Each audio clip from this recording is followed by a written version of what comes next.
Au Kremlin, ils ont confondu leur déclaration sur le plan de paix de Donald Trump, présentée la veille. Aujourd'hui, à la Douma d'État de la Fédération de Russie, il a été déclaré que la Russie ne devait pas accepter la nouvelle proposition américaine visant la paix avec l'Ukraine. Car il s'agirait soi-disant d'une provocation qui ne mènera pas à une véritable cessation de la guerre. En général, ce sont les manigances de Donald Trump, un plan rusé pour affaiblir puis vaincre la Russie. Bien que Vladimir Poutine ait affirmé que le Kremlin avait reçu le plan de paix de Donald Trump et que la Russie serait prête à se montrer flexible pour un règlement pacifique en Ukraine. Mais il a ajouté que, je cite, « Le Kremlin est globalement satisfait de la dynamique de l'opération militaire spéciale », suggérant que la Russie est prête à poursuivre la guerre et à atteindre ses objectifs militairement au prix de centaines de milliers de vies russes en Ukraine. Et c'est amusant de voir comment Vladimir Poutine mentionne à plusieurs reprises Kupiansk dans son discours, affirmant qu'il l'aurait déjà complètement capturé, ce qui n'est pas la réalité. Vladimir Poutine affirmait que si l'Ukraine et l'Europe refusaient le plan de Donald Trump après Kupiansk, la prochaine cible pourrait être presque Lisbonne. Et il a immédiatement ajouté que c'était l'Ukraine.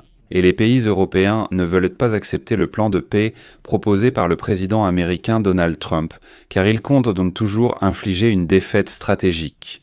Au même moment, en Europe, au Cluj, on a conseillé à Steve Witkoff, qui travaillait avec le russe Dmitriev, d'aller voir un psychiatre, parce qu'il raconte des absurdités flagrantes dans ce plan de paix, qui est actuellement discuté publiquement dans le monde entier.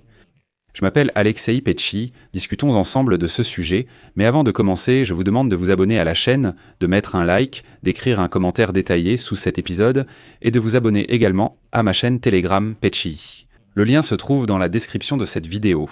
Nous y publions des actualités en temps réel dès qu'elles arrivent. De plus, si vous souhaitez soutenir le travail de cette chaîne YouTube, vous pouvez le faire financièrement grâce à un don ou à un abonnement payant via les liens et les informations dans la description de cette vidéo. Sur fond de rumeurs croissantes sur le plan de paix de Donald Trump, le Kremlin s'est mis à jouer la comédie. Au début, ils affirmaient ne pas savoir de quel plan de paix il s'agissait et n'en avoir rien reçu. Ensuite, ils ont nié que les militaires américains, après leur visite à Kiev, prévoyaient selon Kouarkoué de se rendre à Moscou pour des négociations. Mais finalement, ils ont tout de même reconnu qu'il existait un plan de paix, qu'ils l'avaient reçu et qu'ils étaient prêts à le suivre. Il n'est plus un secret que ce plan a été écrit par Kirill Dmitriev, émissaire russe de Poutine. Mais il fallait jouer la comédie, sinon ce ne seraient là pas des Russes qui ne peuvent tout simplement pas vivre sans mensonges. Et maintenant, des messages contradictoires émanent du Kremlin. Je vais commencer par l'adresse de Vladimir Poutine, qu'il a faite la veille. Dans cette allocution, il y avait énormément de propos insensés, mais il était clairement adressé à Donald Trump, qui fait actuellement pression sur l'Ukraine et l'Europe pour que nous cédions à l'agresseur russe. Et Vladimir Poutine essaie d'alimenter ses messages avec ses propres menaces. Je vais maintenant expliquer ce que cela signifie.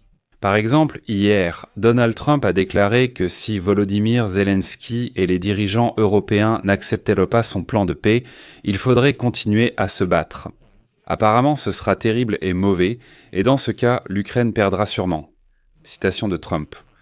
Volodymyr Zelensky devra accepter cet accord, même si cela ne lui plaît pas. Ils doivent simplement continuer à se battre.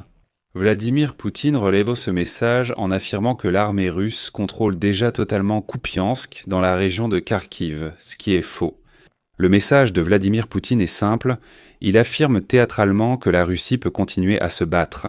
Et si l'Ukraine et l'Europe ne font pas de concessions, alors Moscou prendra même des capitales européennes, exactement comme ils viennent de prendre Kupiansk. Vous savez, il ne le dit pas directement, bien sûr, parce qu'il est trop lâche, mais le message est exactement celui-là, vous allez comprendre. Je vais maintenant citer quelques extraits. Poutine déclare que le plan de paix de Trump, évoqué avant la réunion en Alaska, était déjà préparé depuis longtemps. Lors des discussions, les Américains ont demandé à la Russie des compromis et plus de flexibilité. Citation. Lors des négociations à Anchorage. Nous avons confirmé que, malgré des questions et complications, nous acceptons ces propositions et sommes prêts à la flexibilité demandée. Après les négociations en Alaska, il y a eu une certaine pause du côté américain. Et nous savons que cela est lié au refus effectif de l'Ukraine du plan de règlement pacifique proposé par le président Trump.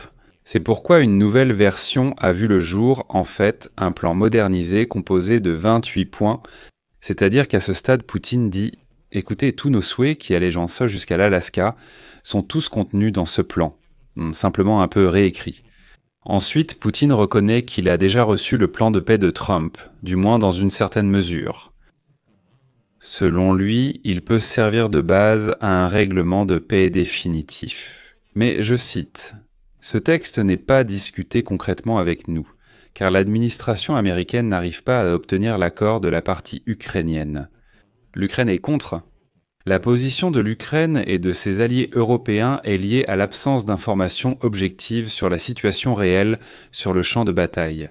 Ni en Ukraine ni en Europe, on ne comprend à quoi cela pourrait finalement mener. » Poutine commence à appuyer les messages de Trump. Sentant Nessie. Signez l'accord, sinon la guerre empirera et vous perdrez davantage. Ensuite, Poutine se rend au Bécrin. Ensuite, Poutine commence très discrètement, mais menace l'Europe, en prenant Kupiansk comme exemple. Citation. Le dernier exemple en date, c'est Kupiansk. Le 4 novembre à Kiev, il a été annoncé publiquement que la ville comptait moins de 60 militaires russes tôt, et dans les prochains jours, cette ville sera complètement débloquée par les forces ukrainiennes. Mais je tiens à vous informer qu'à ce moment-là, la ville de Kupiansk était déjà pratiquement entièrement sous le contrôle des forces armées russes. Le sort de la ville était déjà scellé à ce moment-là. Qu'est-ce que cela veut dire ? Demande Poutine. Ou bien les chefs militaires de Kiev n'ont pas d'informations objectives sur la situation au front, ou bien, s'ils les ont, ils sont tout simplement incapables de les évaluer objectivement. Et voici la citation clé de Vladimir Poutine qui, d'une part, convainc Donald Trump que la Russie est prête à se battre éternellement, qu'il vaudrait mieux faire toutes les concessions exigées par Poutine. La Russie peut encore mener la guerre près de 10 ans. C'est aussi un message à l'Europe. En gros, acceptez maintenant la capitulation de l'Ukraine, sinon la Russie commencera à attaquer les pays européens. Ensuite, voici une citation. Écoutez-la attentivement. Vladimir Poutine dit « Si à Kiev ils ne veulent que pas discuter de la proposition du président Trump et qu'ils la rejettent, alors eux, ainsi que les fauteurs de guerre européens, doivent comprendre que les événements qui se sont produits à Kupiansk se répéteront inévitablement sur d'autres secteurs clés du front. Peut-être pas aussi vite que nous le voudrions, mais cela se reproduira inévitablement.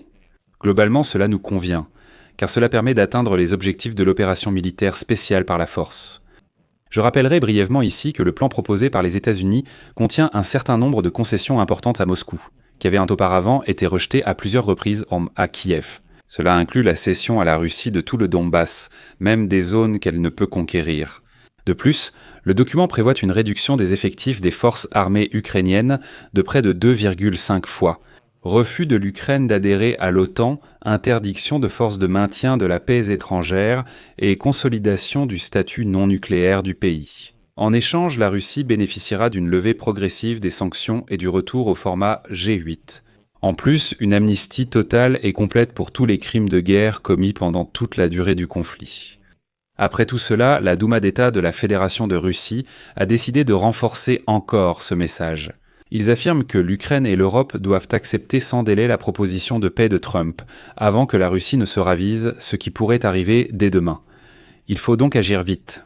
C'est pourquoi Trump insiste pour que tout soit fait rapidement avant le 27, on signe tout et on passe à la suite, pour que personne ne comprenne vraiment ce qui se passe.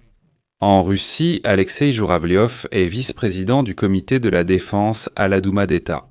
Aujourd'hui, il a déclaré « La Russie ne doit pas accepter la nouvelle proposition des États-Unis pour la paix avec l'Ukraine, car c'est une provocation qui n'aboutira pas à une véritable fin de la guerre. Le conflit ne peut être entièrement résolu que dans le cas de notre victoire sans équivoque sur le front et de la capitulation de l'Ukraine. Dans toute autre issue, l'affrontement ne sera que reporté. » L'idée américaine consiste à laisser l'Ukraine comme facteur de dissuasion contre la Russie. Même affaiblie militairement et territorialement, elle restera une menace importante pour nous. Il faudra maintenir une armée aux frontières ouest. Les États-Unis auront ainsi les mains libres pour se préparer à l'affrontement avec la Chine. J'espère que la partie russe ne cédera pas à de telles provocations. En gros, la Russie va montrer dans les prochains jours qu'elle se fiche complètement de ce plan de paix. Et ils sont en fait prêts à continuer à se battre et à capturer des villes comme Kupiansk.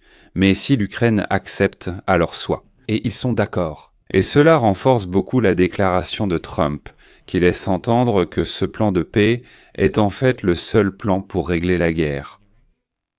Si on ne l'accepte pas vite, le Kremlin pourrait changer d'avis et refuser, ou il faudra poursuivre la guerre. Je vais mettre des points de suspension ici. Partagez vos conclusions dans en commentaire, abonnez-vous, activez la cloche et mettez un like. C'est tout pour aujourd'hui. Prenez soin de vous, à bientôt.